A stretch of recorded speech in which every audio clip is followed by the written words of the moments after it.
Hello everyone.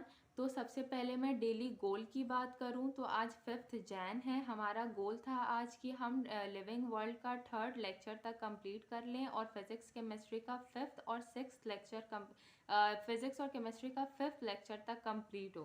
ठीक है, जिसमें से मेरा लिविंग वर्ल्ड कंप्लीट हो चुका है 3rd लेक्चर तक और फिजिक्स कर चुकी हूँ मैं और एनसीईआरटी हो चुका है। सिर्फ मेरा बचा है केमिस्ट्री का एक लेक्चर और ये चारों लेक्चर के डीपीपी जो मैं इस वीडियो के बाद करूँगी। तो मैं बस ये जानना चाहती हूँ आप में से कौन अपना डेली गोल कंप्लीट कर रहा है। आप डेली डेली आप मुझे कमेंट सेक्शन पे या फिर मेरे इंस्टा पे बता दिया करें मुझे कि आपका आज का गोल कंप्लीट हो गया है और आज का जो गोल था उसमें से अगर कुछ रह गया है तो क्या बाकी रह गया है आपका। ठीक है, क्योंकि हमारा डेडलाइन था 7 जनवरी जिसमें सिर्फ अब 2 दिन रह गया है और हमें उससे पहले अपना चैलेंज कंप्लीट करना है। उसके बाद हम कल क्या पढ़ना है हमें, तो कल की बात करें लिविंग वर्ल्ड का 4th और 5th लेक्चर हमें कंप्लीट करना है कल के लिए। तो हमारा 2nd चैप्टर बायो का कंप्लीट हो जाएगा और फिजिक्स केमिस्ट्री का 6th लेक्चर हमें देखना है। ठीक है, और साथ में इन चारों लेक्चर्स के डीपीपी और एनसीईआरटी बायो की करनी है हमें। अब उसके बाद हम आ जाए अपने रिवीजन पे। तो आज हमारा नया चैप्टर है लिविंग वर्ल्ड जिसको हम रिवाइज करेंगे। तो सबसे पहले इस चैप्टर में आते हैं हमारे साइंटिस्ट एरिस्टोटल, जिन्होंने इस दुनिया में जितने भी लिविंग ऑर्गेनिज्म हैं उसको 2 पार्ट में डिवाइड कर दिया, एक को प्लांट्स में और एक एनिमल्स में। अब प्लांट को भी फर्दर डिवाइड कर दिया हर्ब, श्रब एंड ट्री में, और एनिमल को फर्दर डिवाइड कर दिया ए नाइमा में और ई नाइमा में। ए नाइमा कौन थे, जिनके पास कलरलेस फ्लूइड था यानी कि आरबीसी एब्सेंट थे, और ई नाइमा वो थे जिनके पास ब्लड था यानी कि आरबीसी थे। ठीक है, उसके बाद हमारे आते हैं साइंटिस्ट के अचीवमेंट्स हमें याद करने हैं। तो सबसे पहले एरिस्टोटल का देखें तो वो 3 चीज़ें थे। एक तो वो फाउंडर ऑफ टेक्सोनॉमी थे, दूसरे वो फादर ऑफ बायोलॉजी थे और तीसरा वो फादर ऑफ जूलॉजी थे। अब हमारा बचा है फादर ऑफ बॉटनी। तो फादर ऑफ बॉटनी कौन थे, थियोफ्रास्टस। उसके बाद एक बात है कि फाउंडर ऑफ टेक्सोनॉमी जो थे वो एरिस्टोटल थे, लेकिन फादर ऑफ टेक्सोनॉमी जो है वो कार्लस लीनियस थे। अब कार्लस लीनियस की बात करें तो इन्होंने 3 काम किए हैं। 2 किंगडम क्लासिफिकेशन दिया है, बाइनोमियल नोमेनक्लेचर दिया है और तीसरा 2 बुक्स लिखे हैं। अब सबसे पहले हम बुक्स की बात करें तो सिस्टमा नेचुरा जो कि एनिमल पे दिया है इन्होंने, और दूसरा है हमारा स्पेशीज प्लांटरम जो कि प्लांट पर है। ठीक है, और एनिमल वाली जो बुक है वो आई थी 1758 में और प्लांट वाली जो बुक है वो आई थी 1753 में। और इन डेट्स से पहले जो भी नाम दिया गया हो प्लांट्स और एनिमल्स को वो सब इनवैलिड होता है। ये पॉइंट आप याद रखिएगा, ये डेट्स याद रखिएगा। ठीक है, अब आ जाए हम इनके 2 किंगडम क्लासिफिकेशन पे। तो इन्होंने दिया किंगडम प्लांटी और किंगडम एनिमेलिया। तो यहाँ ये बात याद रखने वाली है कि सबसे पहले किंगडम वर्ड जो है वो कार्लस लीनियस ने यूज़ किया था। ठीक है, अब ये किस बेसिस पर इन्होंने ये 2 किंगडम में डिवाइड किया, तो 4 पॉइंट्स है। एक तो response to external stimuli, mode of nutrition, locomotion and cell wall. Response to external stimuli plant में एब्सेंट होता है और एनिमल में प्रेजेंट होता है। मोड ऑफ न्यूट्रिशन जो है प्लांट का ऑटोट्रॉफ होता है और एनिमल का हेट्रोट्रॉफ होता है। तीसरा लोकोमोशन जो है प्लांट में एब्सेंट होता है और एनिमल्स में प्रेजेंट होता है। और चौथा है हमारा सेल वॉल जो कि प्लांट में प्रेजेंट होता है और एनिमल्स में एब्सेंट होता है। उसके बाद हम आ जाए 3 किंगडम क्लासिफिकेशन पर। तो ये हेकल ने दिया था और ये है हमारा किंगडम प्रोटेस्टा। इसको हम एज अ डस्टबिन यूज़ करते थे कि जो भी ऑर्गेनिज्म ना किंगडम प्लांटे में आप फिट हो रहा है ना किंगडम एनिमेलिया में, उसको हम किंगडम प्रोटेस्टा में डाल दे रहे थे। उसके बाद हमारा आया 4 किंगडम क्लासिफिकेशन जो कि दिया कोपलैंड ने। ठीक है, ये किंगडम कब बना, जब after the discovery of microscope. तो इसमें जो कि ये 4 किंगडम क्लासिफिकेशन जो है इसमें मोनेरा है, और मोनेरा में कौन से ऑर्गेनिज्म होते हैं, माइक्रोस्कोपिक ऑर्गेनिज्म। फिर हमारा आया 5 kingdom classification. 5 kingdom classification R H Whittaker ने दिया था और इसमें ऐड हो गया हमारा किंगडम फंजाई। उसके बाद हम बात करें कि आर एच विटेकर ने किन बेसिस पर ये 5 किंगडम क्लासिफिकेशन किया, तो इसमें 5 पॉइंट्स है। सबसे पहले तो मोड ऑफ न्यूट्रिशन, दूसरा है हमारा थैलस ऑर्गेनाइजेशन, तीसरा है हमारा रिप्रोडक्शन, फिर है फाइलोजेनी और फिर है हमारा सेल स्ट्रक्चर। ठीक है, इन 5 बेसिस पर इन्होंने 5 किंगडम क्लासिफिकेशन दिया।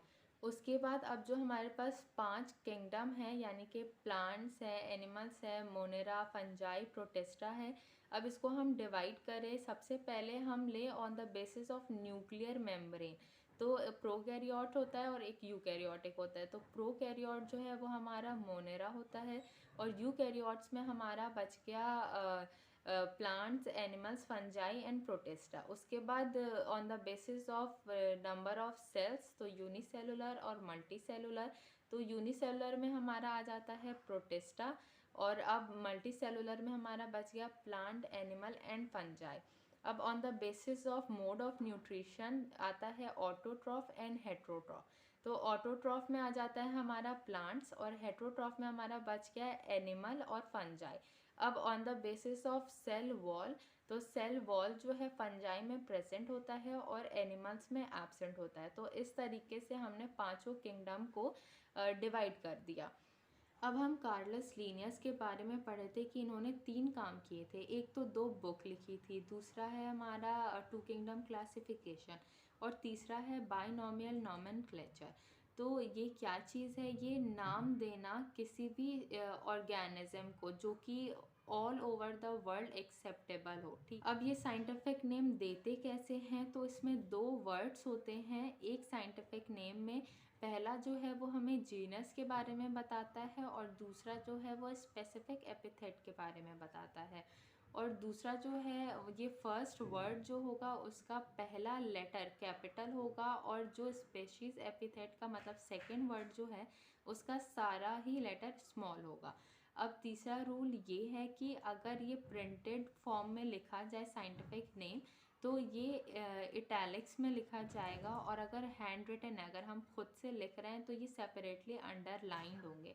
ये दोनों काम क्यों किए जाते हैं? क्योंकि ये साइंटिफिक नेम का ओरिजिन जो है वो लैटिन होता है। तो यही दिखाने के लिए कि इस साइंटिफिक नेम का ओरिजिन लैटिन है, हम इसको इटैलिक्स में लिखते हैं और सेपरेटली अंडरलाइन करते हैं। अब यहाँ 3 टर्म आता है ICBN, ICZN एंड ICNB। ठीक है, ICBN क्या है? International code for botanical nomenclature, फिर ICZN international code for zoological nomenclature और फिर ICBN ICNB international code for nomenclature of bacteria. अब ये सब हैं क्या? तो हम इन्हीं के रूल्स के बेसिस पर नॉमेनक्लेचर करते हैं प्लांट्स के या एनिमल्स के या बैक्टीरिया के। ठीक है, यहाँ तक हमारी बात हो गई नॉमेनक्लेचर। अब हमारे पास 2 टर्म आता है, एक टैक्सॉन और एक कैटेगरी। टैक्सॉन क्या है? ये यूनिट ऑफ क्लासिफिकेशन है और कैटेगरीज क्या है? तो ये 7 कैटेगरीज होती हैं। कौन कौन सी? Species, genus, family, order, class, phylum and division and kingdom. ठीक है, अब ऊपर जब हम स्पेशीज से किंगडम की तरफ जाएं तो सिमिलैरिटीज कम होती जाती हैं इनके बीच में। अब बात करें टैक्सॉन और कैटेगरी के डिफरेंस की, तो टैक्सॉन जो है वो डील करता है रियल ऑब्जेक्ट से, ये रियल होता है और ये किसी भी रैंक से बिलोंग कर सकता है।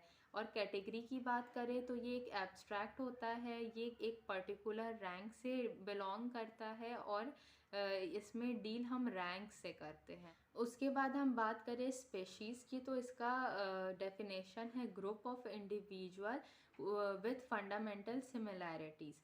ठीक है, अब यहाँ पर हमारा एक है बायोलॉजिकल स्पेशीज़ कंसेप्ट जिसको अर्नस्ट मेयर ने दिया था और ये मोस्ट एक्सेप्टेड कंसेप्ट है। और ये कंसेप्ट था क्या कि स्पेशीज़ हम उन्हीं को कहेंगे जो कि इंटरब्रीड कर सके और ऑफस्प्रिंग जो उनका हो वो भी फर्टाइल हो, उन्हीं को हम सेम स्पेशीज़ कहेंगे। अब हम बात करें जीनस की, तो इसका डेफिनेशन होता है group of closely related species. अब इसमें 3 स्पेशीज़ है, लायन, टाइगर एंड लेपर्ड, इनको हम सेम जीनस में रखते हैं पैंथेरा में। ठीक है, अब कैट का हमारा जीनस होता है फेलिस, डॉग एंड वुल्फ का होता है हमारा कैनिस। और अब वेजिटेबल्स की बात करें तो पोटैटो, ब्रिंजल एंड मकोई का जीनस होता है सोलेना। अब हम बात करें फैमिली की, तो a group of closely related genus is known as family. अब हमारे पास उधर हमने जीनस देखा था एक पैंथेरा, और दूसरा कैट का जीनस था हमारा फेलिस। अब इन दोनों को हम सेम फैमिली में रखते हैं जिसका नाम है फेलिडी। उसके बाद हमने डॉग का जीनस देखा था कैनिस, और इसका फैमिली कौन सा होगा, कैनिडी। अब हम वेजिटेबल्स की बात करें तो हमने सोलेनम जीनस उधर देखा था। तो सोलेनम और उसके जैसे दो और जीनस होते हैं धतुरा एंड पेट्यूनिया, इन तीनों को हम सोलेनेसी फैमिली में रखते हैं। अब हम बात करें ऑर्डर की, तो a group of closely related family. अब हमने उधर फैमिली में दो फैमिलीज देखी, एक कैनिडी एंड एक पैलिडी। इन दोनों फैमिली को हम सेम ऑर्डर में रखते हैं जो है कार्निवोरा। अब उसके बाद हम प्लांट के एग्जाम्पल में देखें तो हमने एक सोलेनेसी पढ़ा, और एक और ऐसा ही फैमिली होता है जिसको हम कहते हैं कॉन्वोल्यूसी। ठीक है, इन दोनों को हम सेम ऑर्डर में रखते हैं जो है पॉलीमोनियल। अब हम बात करें क्लास की, तो a group of closely related order is known as class. तो हमने ऑर्डर एक कार्निवोरा पढ़ा था, वैसा ही एक और ऑर्डर होता है पेरीमेट, और इन दोनों को हम सेम क्लास में रखते हैं जो कि है मैमेलिया। अब यहाँ तक बात हो गई हमारी कैटेगरीज की। अब हम कल रिवाइज करेंगे 4th and 5th lecture living world का। ठीक है, फिर अल्लाह हाफ़िज़।